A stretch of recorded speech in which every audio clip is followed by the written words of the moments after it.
The IAM Discourses Part 3.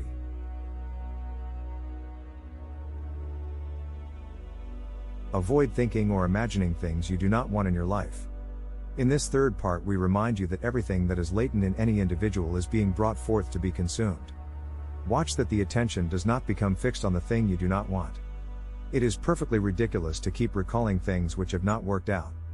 If you have built your limitations for centuries and can, by this attention and self-effort, free yourself in a few years, isn't it worth it? Is it not marvelous? A humorous sense of getting away from a thing is sometimes the quickest and most powerful way of doing it, for a buoyant, joyous feeling releases the energy that many times enables a very wonderful manifestation to take place.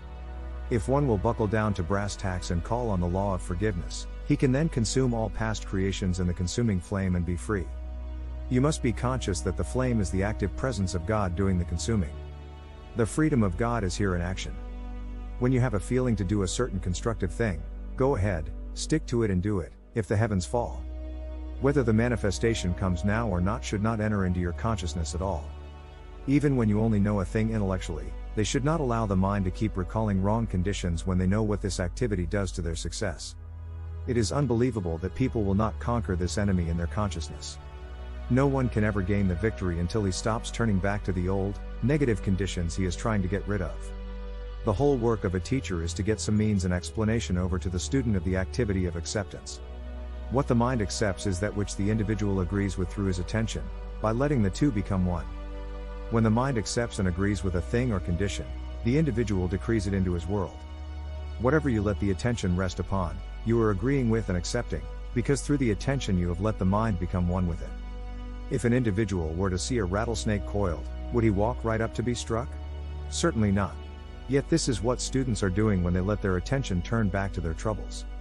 Such habits are only past momentum given a specific quality. There are only two activities in life, and if you will not let the inner govern according to its plan of perfection, then the outer must. When a constructive picture is flashed to your mind, it is a reality. When you recall it as a mental picture and hold it again, it calls forth the reality. One can become so aware of his own God presence that at any time he can see and feel its radiance pouring out to him or her. For things it does not want, the outer has all the confidence in the world. It is up to you to compel it to have the same confidence for the perfection of God that it has for the imperfection of the senses. You must always rely on yourself. You must always think, what can I do to intensify this activity from the hints given? Benediction, mighty perfected ones. As we receive thy magic circle of protection, as we receive and are enfolded in thy mighty opulent presence, O Master within. We accept fully that opulence made manifest in our outer experience and use. We give praise and thanks for thy wisdom in its use. We give praise and thanks that we have the full strength to accept only thy mighty active presence at all times, and to refuse acceptance to anything unlike thee. Thank for watching. More on www.ultimatemasters.org.